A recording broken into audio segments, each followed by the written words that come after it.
Assalamualaikum warahmatullahi wabarakatuh. Perkenalkan, saya Nur Wahyuni, mahasiswa program doktoral pendidikan dasar di Universitas Negeri Padang. Pada kesempatan kali ini, saya akan membawakan sebuah materi tentang kepemimpinan modern, di mana mencakup 5 model kepemimpinan di masa kini.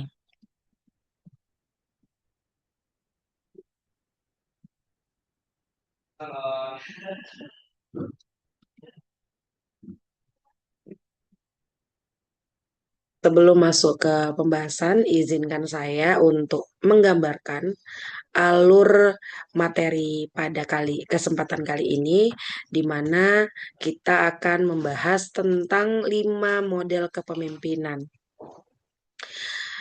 Yang perlu dipahami sejak awal adalah 5 model ini tidak berdiri sendiri, melainkan 5 model ini saling melengkapi dan membentuk menjadi sosok pemimpin yang humanis, adaptif, dan berintegritas.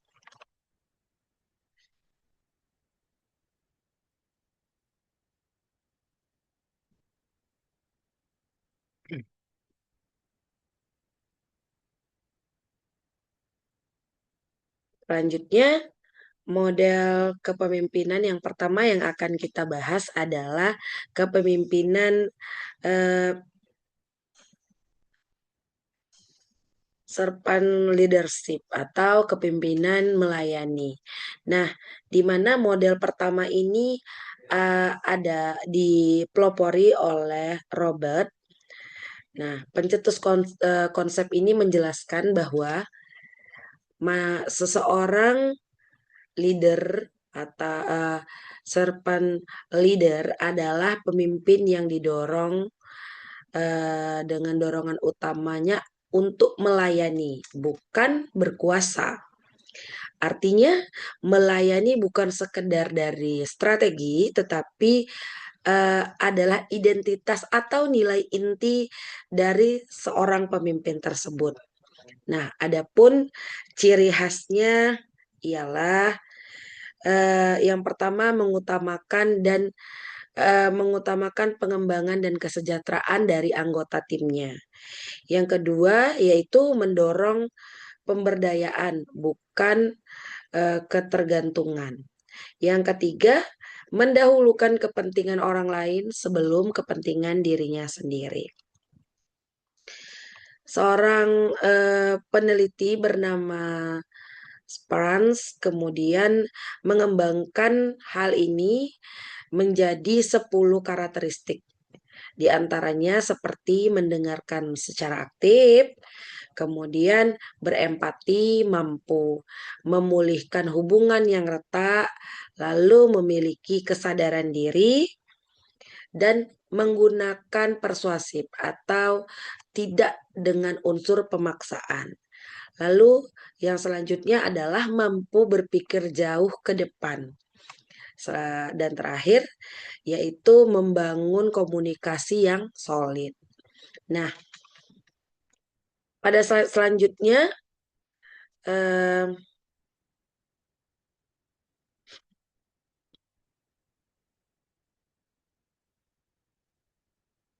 di sini ada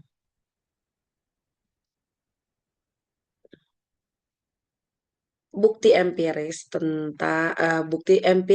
dan eh, tantangan dari eh, servant leadership tadi, yaitu apakah model ini memang terbukti efektif dan secara alamiah? Jawabannya iya, karena sebuah meta-analisis oleh Mio et 2021 yang mengkaji 183 studi mengemukakan bahwa Serpent leadership ini secara konsisten meningkatkan kinerja, kreativitas, dan kepuasan pekerjanya, dan komitmen anggota. Bahkan hal ini terbukti menurunkan burnout tenaga kesehatan. Namun, ada tantangan yang perlu kita waspadai dari kepemimpinan ini. Antaranya adalah banyak orang yang salah paham atau menganggap kepemimpinan ini hanya melayani yang lemah. Padahal justru sebaliknya. Yang kedua adalah adanya tekanan antara target jangka pendek dengan pelayanan yang butuh waktu panjang. Selanjutnya, yang ketiga adalah dampaknya sulit diukur secara angka atau kuantitatif. Yang keempat, membutuhkan konsistensi perilaku yang tinggi, tidak berpura-pura saat melayani. Nah, strategi implementasinya itu membangun sistem umpan balik yang terbuka, harus birokrasi, hapus birokrasi yang menghambat. Nah,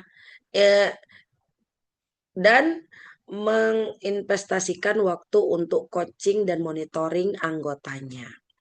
Nah, selanjutnya pada slide kelima yaitu kita akan masuk kepada model yang kedua yaitu kepemimpinan sportif. Nah, model ini berakar dari teori Pat Gould Robert House di tahun 1971. Intinya pada kepemimpinan ini, pemimpin yang baik adalah pemimpin yang membuka jalan dan menghilangkan hambatan bagi anggota-anggotanya. Nah, pada kesempatan kali ini ada 3 jenis dukungan yang diberikan seperti dukungan emosional, itu berkaitan dengan empati, kepedulian, penghargaan terhadap kondisi psikologi anggota. Kemudian dukungan instrumental.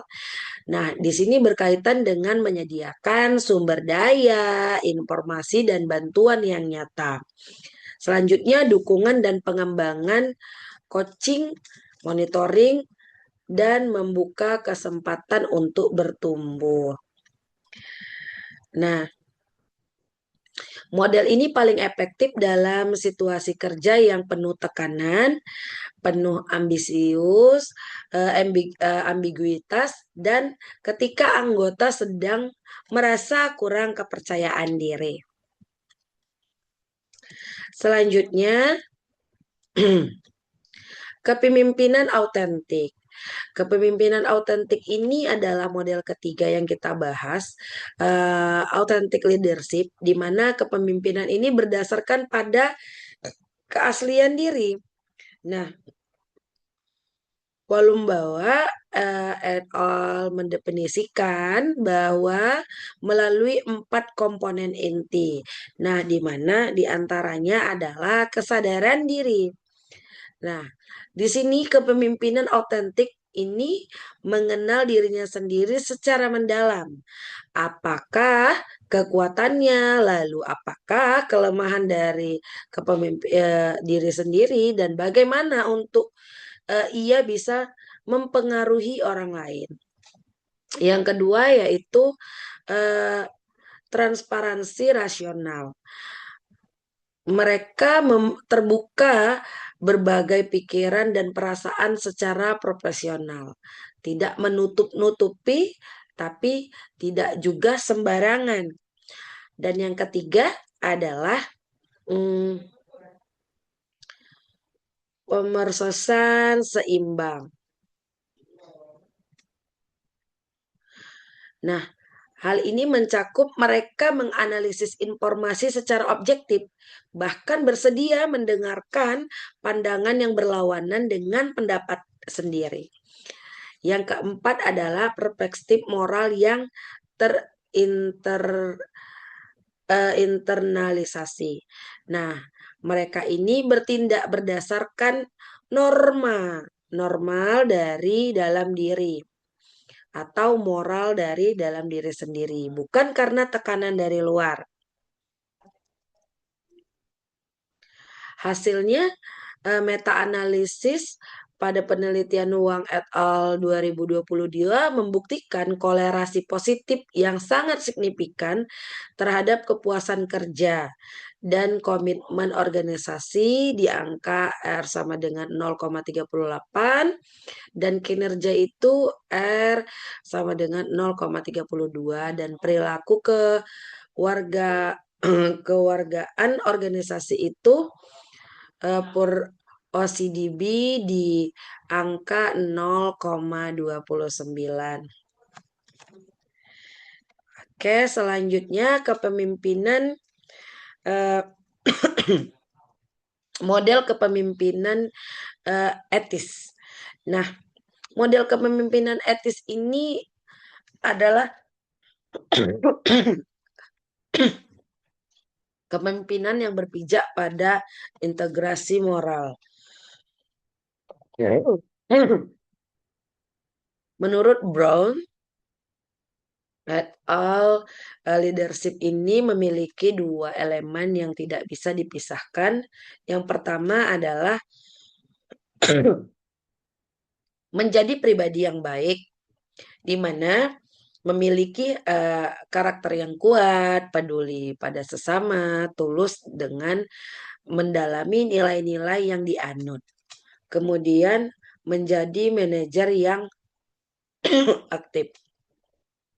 Tidak cukup hanya baik secara pribadi, tetapi juga harus secara proaktif membangun budaya etika dalam organisasi melalui keteladanan yang nyata.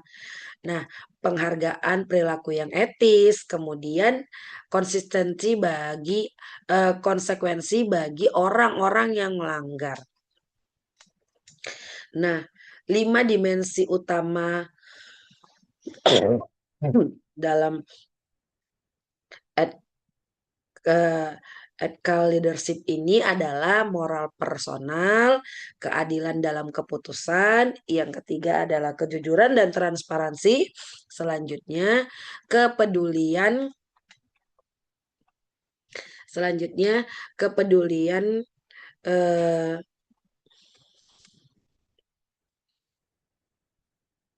yang tulus, lalu kepemimpinan yang memiliki moral yang proaktif. Nah, di era digital, hal ini memicu isu etis baru yang harus dihadapi oleh pemimpin seperti private data, transparansi algoritma AI, dan ketidakadilan akses teknologi. Selanjutnya adalah kepemimpinan digital leadership atau kepemimpinan digital. Model yang kelima ini merupakan kepemimpinan yang paling relevan di era revolusi industri di 4.0 dan 5.0. Kepemimpinan digital ini tidak hanya menguasai teknologi, tetapi juga memiliki visi tentang mau kemana transformasi digital membawa organisasinya. Nah, di sini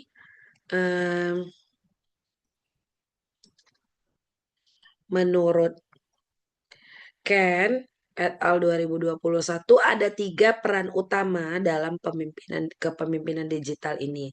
Yang pertama adalah visioner, di mana visioner ini mampu mengartikulasikan gambaran masa depan digital yang menginspirasi seluruh anggota. Kemudian yang kedua adalah enabler, menyediakan sumber daya, teknologi, dan budaya yang mendukung transformasi. Yang ketiga adalah katalis, yaitu mendorong percepatan perubahan, eksperimentasi, dan yang paling penting adalah belajar dari sebuah kegagalan. Tantangan dari kepemimpinan ini adalah sulit dalam membangun kepercayaan tanpa terbentuknya fisik.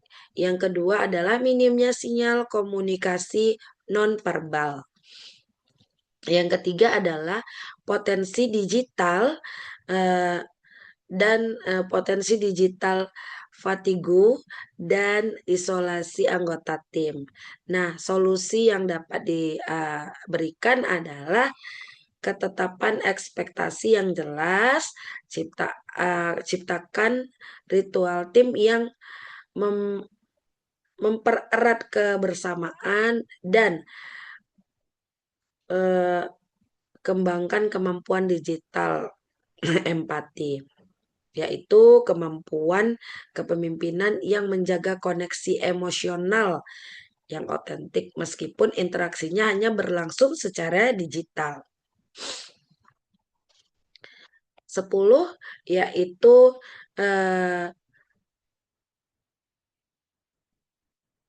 kepemimpinan sintetis atau benang merah kelima. Nah, kepemimpinan virtual dan hibrida. Nah, apa yang